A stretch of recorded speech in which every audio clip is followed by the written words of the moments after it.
For being back, and if you just joined us, this is still Enterprise Morning, reaching you from Enterprise Television. Let's head straight to our conversation for today.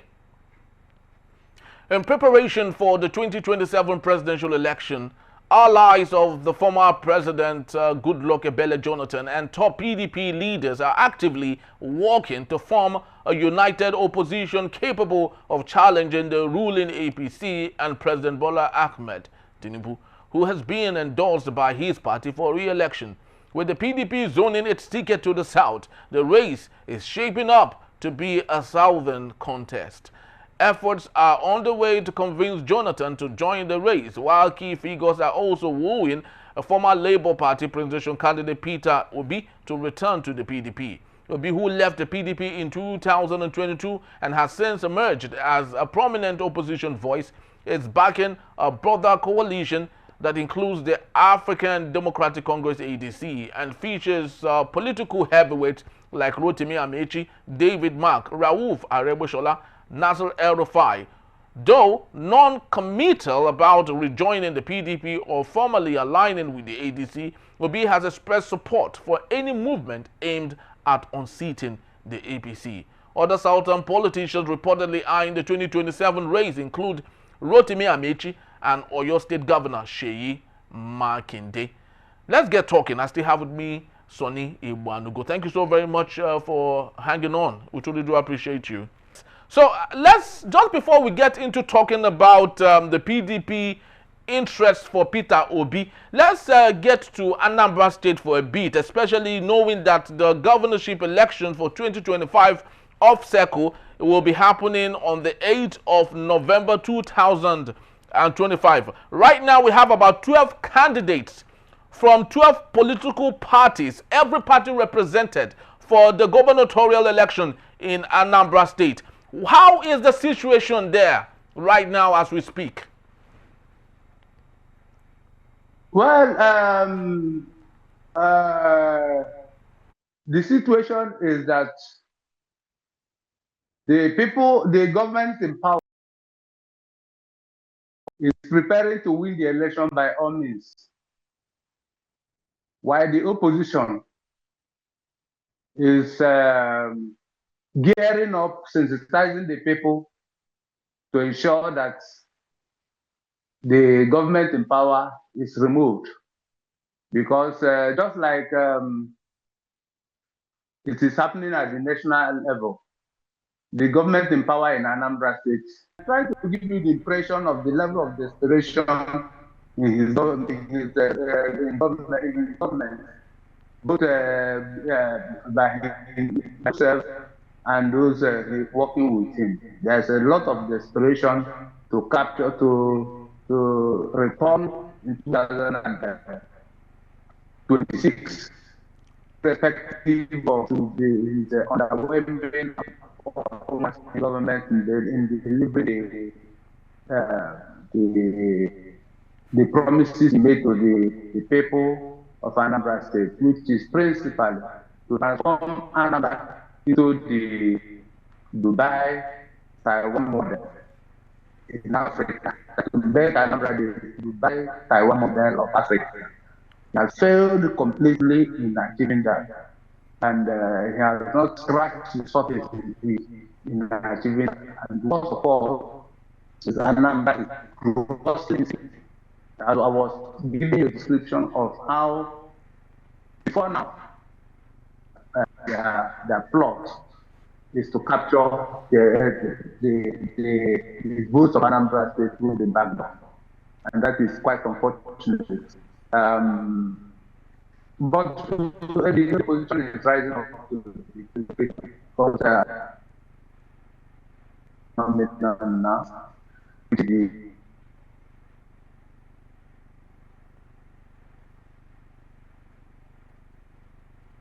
African Democratic Congress, it's John Tumu, is sensitizing the people about the thought or the thought to capture the votes. As you see in the last by-election, where government officials were seen practically buying the people's votes and people's conscience.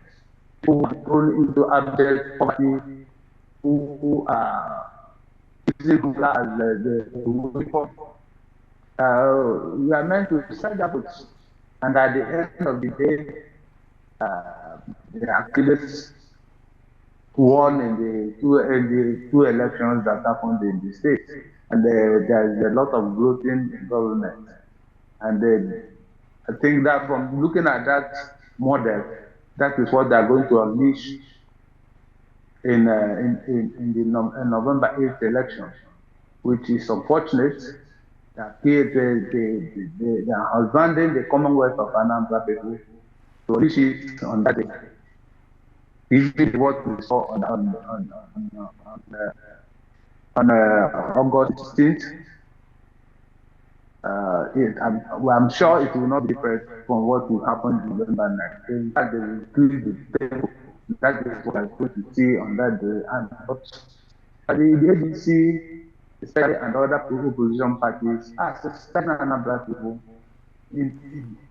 impinging it on them to look beyond their noses, to understand that we have 4 more years to go after you cook a pot of soup, a mudu of gari with the 20,000 naira they give you, which I'm sure in the November 8th election, they can even increase it by 100,000 naira. Not to take you within a month, not to talk about 4 years. So whatever they are plotting, whatever they are doing, whatever plot, intimidation, including intimidation on the people, which is reflected in the security outfit that they intro in the state, which is unleashing serious violence and pain, brutality on people. They are going to use it also to see how they can capture the state, capture the votes of the people. But all those put in one basket, the will of the people will triumph and prevail. I think that is the people between good and the bad and the beautiful. So that unfortunately is coming in Anambra State on November 8th. And Anambra people are being prepared to confront the frontline. Yes, so we hope that the will of the people would prevail. It's actually very surprising. Anambra, of all people, we never thought that anyone can use money to persuade them, to make them do what they don't want to do. I remember many years ago, during elections, people would, yes, collect the money and vote for the person of their choice, which happened when Soludo came into power the first time. People collected money, but they voted for Soludo. So why is it a different thing now? We have opposition from the ADC, Nwosu Chima, John. We have other people like from the Labour Party, Mogalu George, Nnadubem, and other interesting people from the APC, Okachuku Nicola. So are you saying that all of these persons do not have what it means or what it takes to persuade the Anambra man to tell him, yes, they might give you money, that this money is not even close to what you make yourself doing your trade and your business? You know, there are people of Anambra State, P2B, left a legacy in the state, being followed by his followers in the state. Many of his followers, especially the ADC, that has taken it upon itself to adopt the philosophy of not giving shishi. Yes. That is the philosophy of the ADC. So whatever other people are doing, whatever other political parties are doing, the ADC will not join, knowing that the philosophy of their principal, especially when it has shown example in the state, will not be the route to follow. So that aspect of matching them money by money or money for money, which you know is impossible because they have state resources. It's not the right path to follow. Rather, and at the ADC, we, as it is doing right now, is going into the streets to knocking on doors of the people to explain to them the implication of what they are doing or what is likely to confront them if they continue on this route of collecting money. But you know, how much can you preach to people that are hungry? There's people that, you know, have been thrown into abject poverty by the policies of government. You understand? So, and you see, the state institutions or the institutions of government have not helped matters. Have not helped matters. So, that is the situation. The state institutions have not helped matters. There's so much level of violence and brutality against the people through what they call the Akudo people, through what they call the Udogachi. Abune Chamber. Yes. Udogachi operation to the NYC female NYC youth member. Yeah. That is the tip of the iceberg in what these people can do. And the only luck that lady had was that she's not from Anambra State and she's a government pikin, so to say, as they say.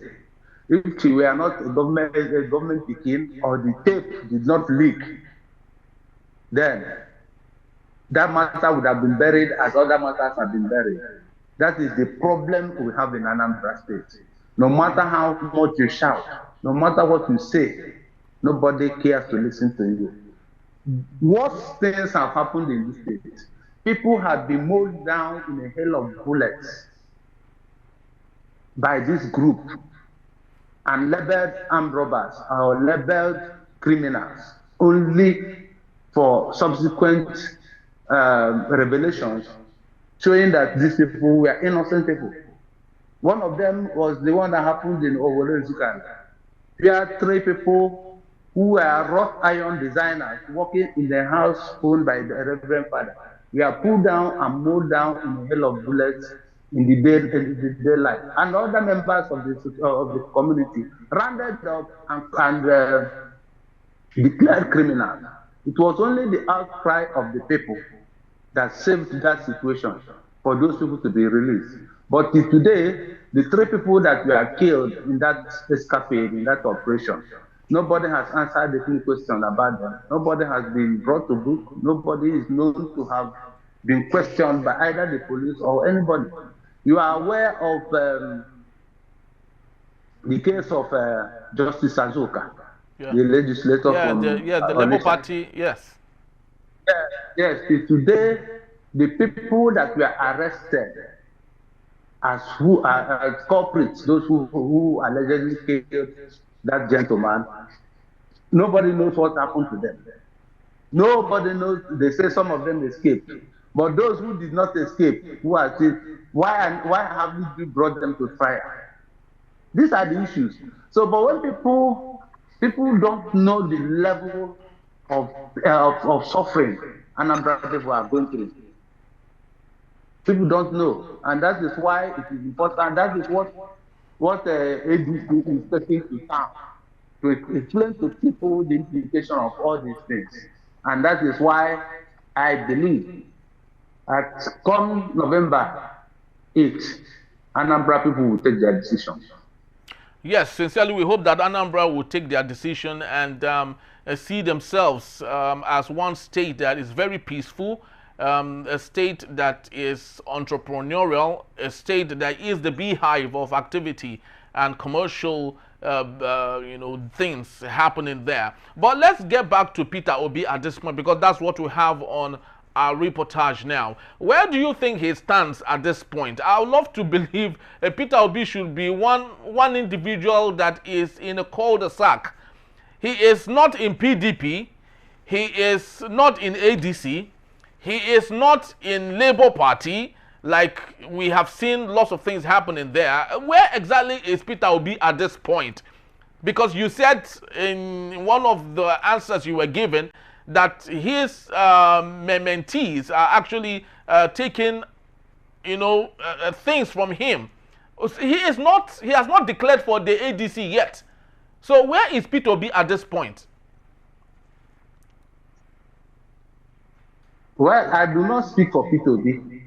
I don't speak for him, but I know that Peter Obi is quite supportive. And people are yearning for.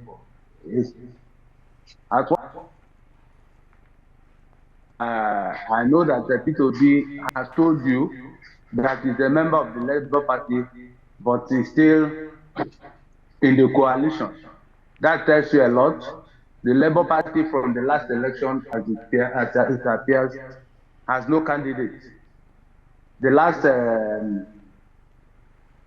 by-election showed you that the Labour Party has no candidate. So if the Labour Party has no manipulations that we found in the last few months, and then Peter Obi supported the ADC in the by-election, you can understand where his alliance, where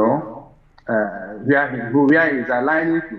So but is Moghalu not, Mr. Bwanugo, is Moghalu not the governorship candidate of the Labour Party with what I have here?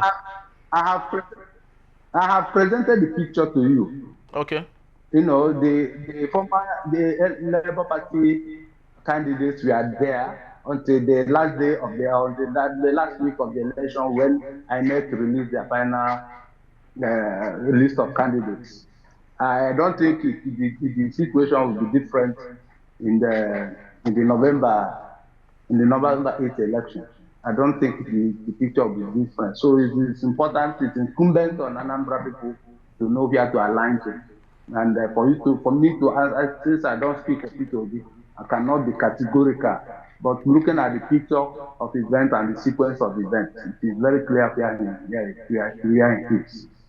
So I would love you to speak to us on this gentleman, Nwosu Chima John, governorship candidate of the ADC.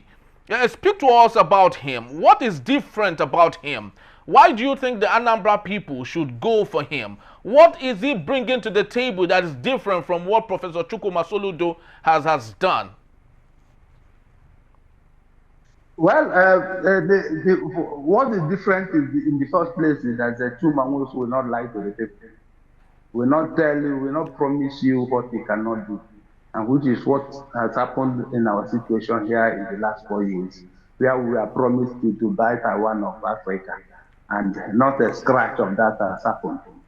In fact, the highest the governor here has gotten is mediocrity. Just, plunging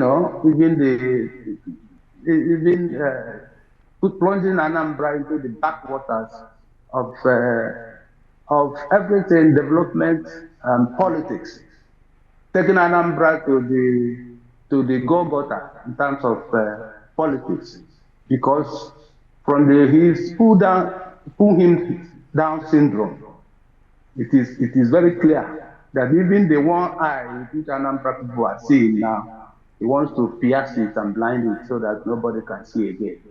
So that is what is happening in Anambra, and that is what Chumangusu will not do.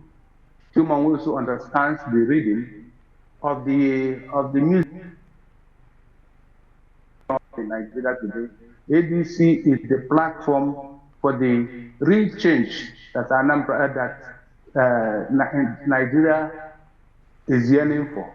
And that change that Nigeria is yearning for will start from Anambra State. And that is what we are going for.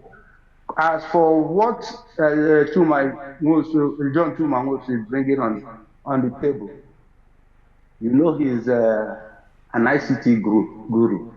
What Anambra people have not been able to do is to recreate what happened immediately after the war. He create a scenario. Okay. In In the Second Republic, when the late President Seyi Shagari was coming to campaign in Anambra, he stood at the Onitsha Head Bridge and looked into Anambra. He exclaimed, "Is this where the war happened?" And that creation, that vibrancy, those tall created from the immediate confines of Anambra landscape. No, people of Anambra State found themselves out to various countries of the world and to harness and to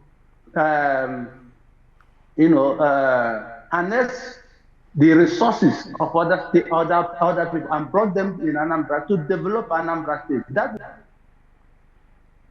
this government has not been able to inspire people to do likewise. That is what John Chuma also is likely to do, because he is a man vast in ICT, a man that has businesses, business network, business beyond Nigeria to other African countries and even beyond. So that is the clear difference. You must see far. You must see beyond your immediate environment. You must be able to take the gown to town. That is what is going on, and he's going to do it with his change agenda, which, number one, is to ensure security of Anambra people, which he will do scientifically, not through crude methods of using acid pesto to break people's legs or people's spines. He's going to do it scientifically by creating a digital spreadsheet in Anambra State, where if you stole a vehicle at Ochanja Market, before you get to Upper Iweta, you are confronted, because there will be a command and control center that will monitor the entire gamut of Anambra landscape. So that even if you kidnap somebody at a club, before you get to Oga, you'll be confronted and you'll be decimated. By the time one or two incidents of that happen, and you know that there is 99% of chances of your being confronted, of your being arrested, crime will go. And once crime is eradicated in Anambra State, every other thing will fall into place. You see the level of the decadence in our education. What P2B as governor of Anambra State left, when Anambra people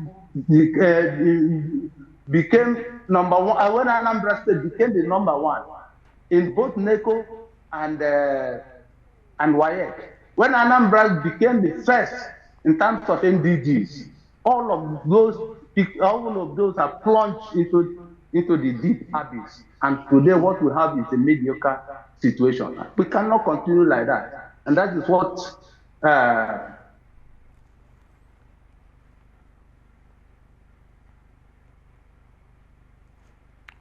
all right. We sincerely hope for the best in Anambra State. Anambra is one state in the southeast of Nigeria, the southern part of Nigeria equally, that is pivotal to the growth of the region and to Nigeria in its entirety. We hope for better days. We hope that there would be peace in Anambra, and come November 8th, when the election would take hold, that there would be a lasting peace, and of course people would have the chance to vote for who they truly do desire. Thank you so very much, Sonny Banugo, for being here. We truly do appreciate you. Thank you very much, Henry. All right. Thank you. So that's just about the time we have. We'd love to say thank you, everyone, for making this a date. Please do well to visit us. You can find us at enterprisetvnews.com. You may equally like, comment, and follow us on all our social media platforms at Enterprise TV7. I am Henry Igwebike. Thank you for watching. We'll see you next time. Bye-bye.